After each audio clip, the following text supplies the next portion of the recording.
بسم الله الرحمن الرحیم. به نام الله بخشاینده مهربان. الف لام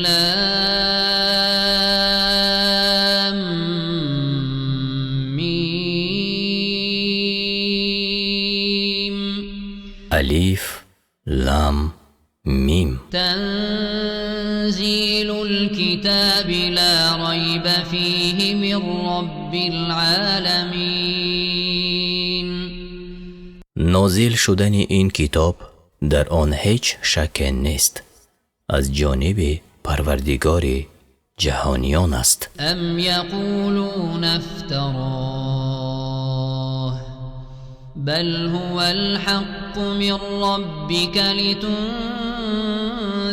قوما ما أتاهم من نذير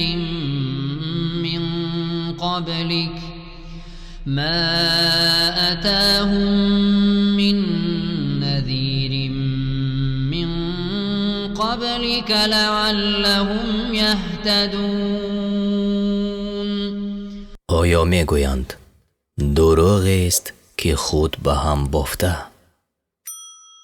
نه، سخن است بر حق از جانب پروردگارت تا مردمی را که پیش از تو بیم دهنده نداشتند ترسانی، شاید برای هدایت افتند. الله الذي خلق السماوات والأرض وما بينهما في 6 أيام ثم استوى على العرش ما لكم من دونه من ولي ولا شفيع افلا تتذكرون. الله است که آسمان ها و زمین را و آنچه میان آنهاست در 6 روز بیافرید و آنگاه بر عرش مستوی شد. شما را جز او کارساز و شفیع نیست. آیا پند نمیگیرد؟ یدبر الامر من السماء الى الارض ثم يعرج الیه فی یوم كان مقداره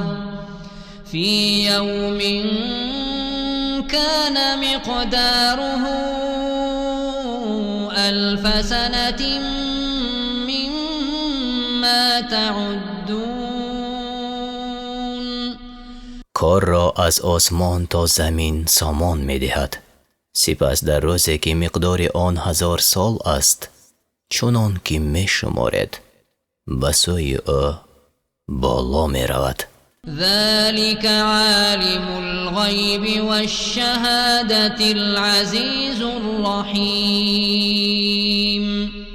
اوست که دانایی نهان و آشکار است، پیروزمند و مهربان است. الذي احسن كل شيء خلقه وبدأ خلق الانسان من طین.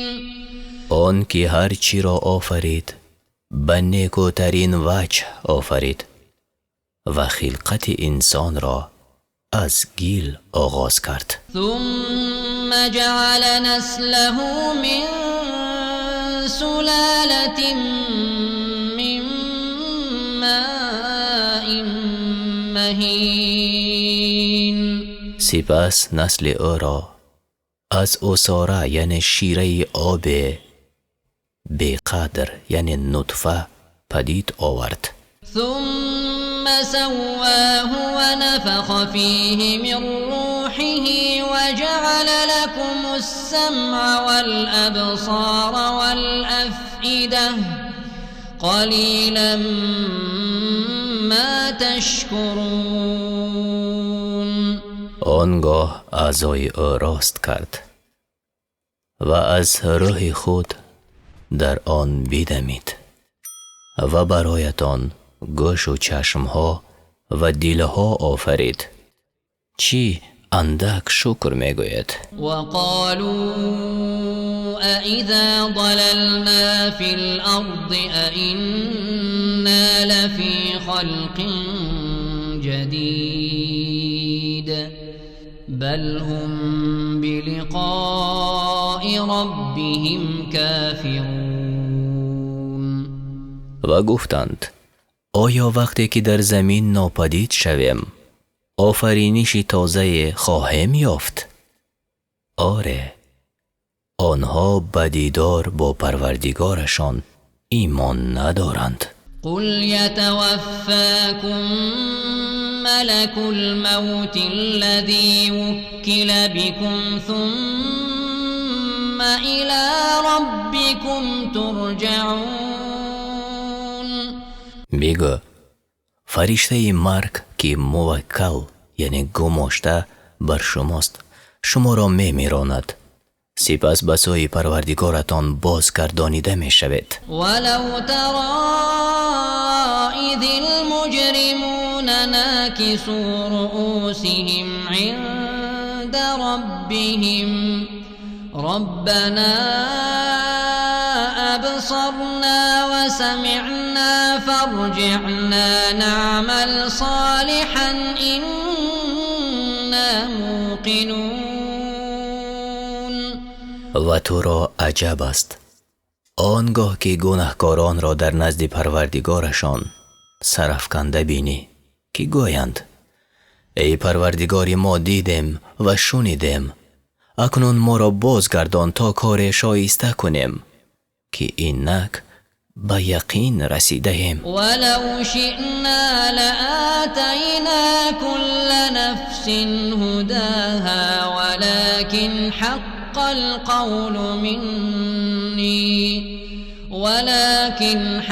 القول مني لأملأن جهنم من الجنة والناس أجمعين.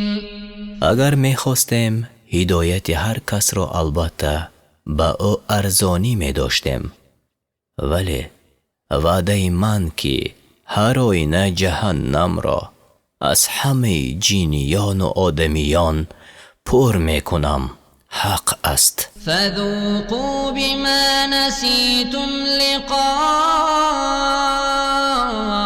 يومكم هذا إنا نسيناكم وذوقوا عذاب الخلد بما كنتم تعملون. با جزای آن که دیداری چونین روز را فراموش کرده بودید اکنون عذاب را بچشید.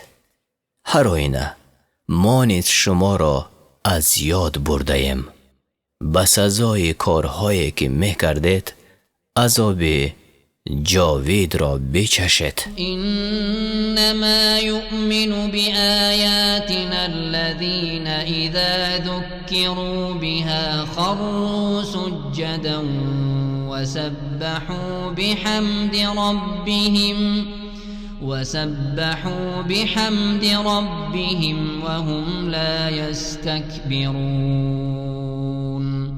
تنها کسانی به آیات ما ایمان آوردند که چون آیات ما را بشنوند به سجده بیفتند و پروردگارشان را به پاکی بستایند و آنها تکبر نمی کنند. تتجافى جنوبهم عن المضاجع يدعون ربهم خوفا وطمعا ومما رزقناهم ينفقون.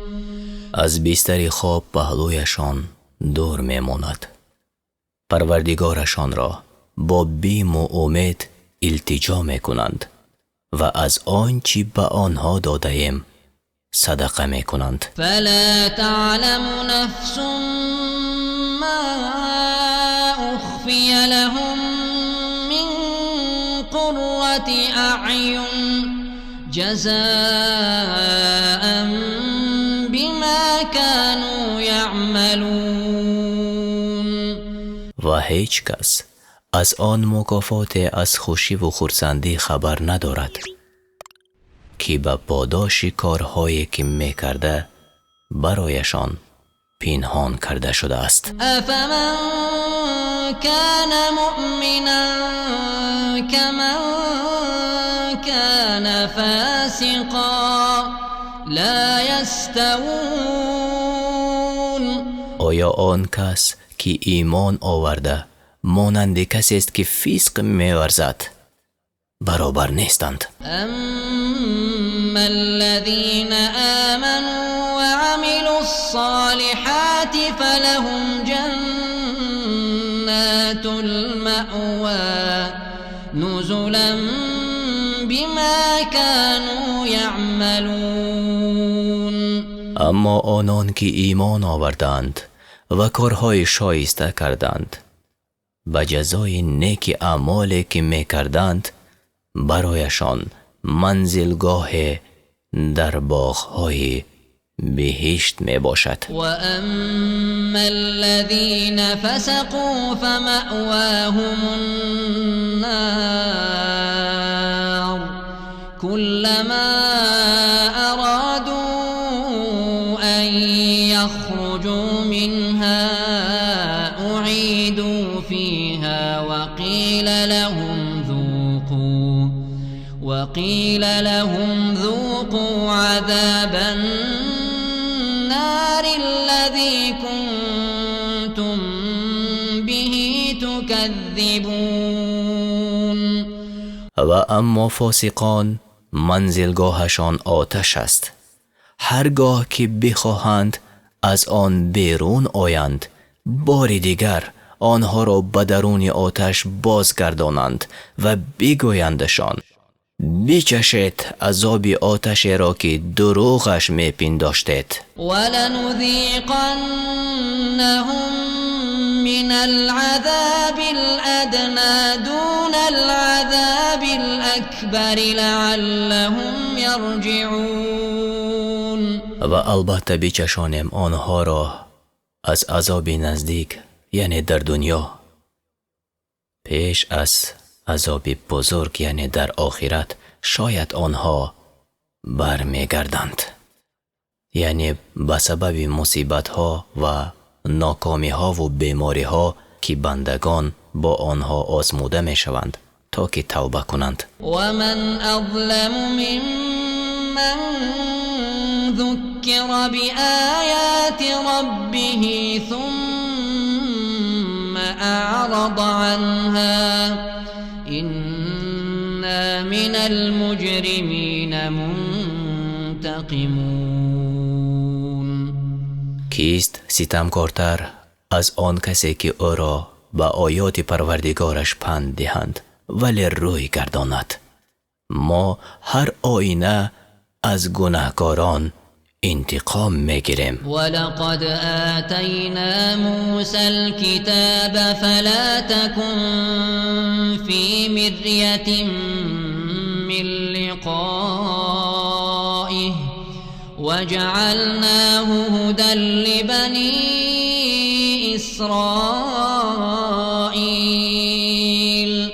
حقیقتاً به موسی کتاب دادیم، از دیدار او در شبهه مباش و آن را رهنمایی بنی اسرائیل قرار دادیم. و جعلنا منهم ائمة یهدون بامرنا لما صبروا و كانوا بآیاتنا یوقنون.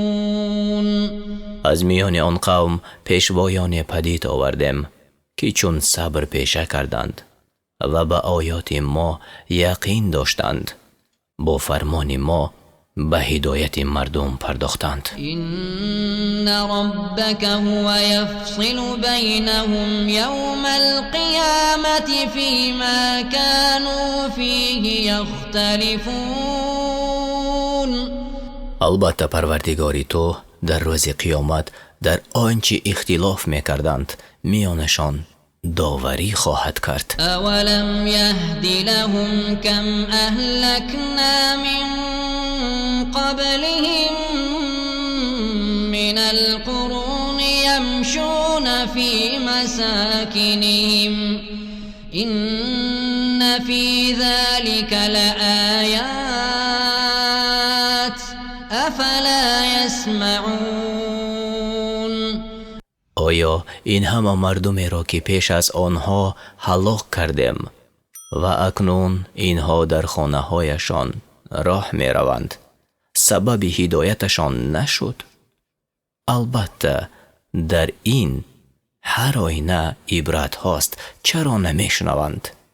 یعنی دیدن دیار خیش از استقامتگاه جباران گذشته. اولم یروا انا نسوق الماء الى الارض الجرز فنخرج به زرعا تأكل منه أنعامهم وأنفسهم أفلا يبصرون. آیا نمی بینند؟ هر آینه ما آب را به زمینی خشک و بیگیاه روانه می سازیم تا کشتزارها برویانیم و چهار پایان به خودشان از آن آب بخورند. چرا نمی بینند؟ و یقولون متى هذا الفتح ان کنتم صادقین. می گویند اگر راست می گوید پیروزی چی وقت خواهد بود؟ قل یوم الفتح لا ينفع الذین كفروا ایمانهم ولا هم ینظرون. بگو در روز پیروزی ایمان آوردن کافران سودشان ندهد و مهلتشان ندهند. فاعرض عنهم وانتظر انهم منتظرون. پس از آنها روی گردان و منتظر باش که آنها نیز در انتظارند.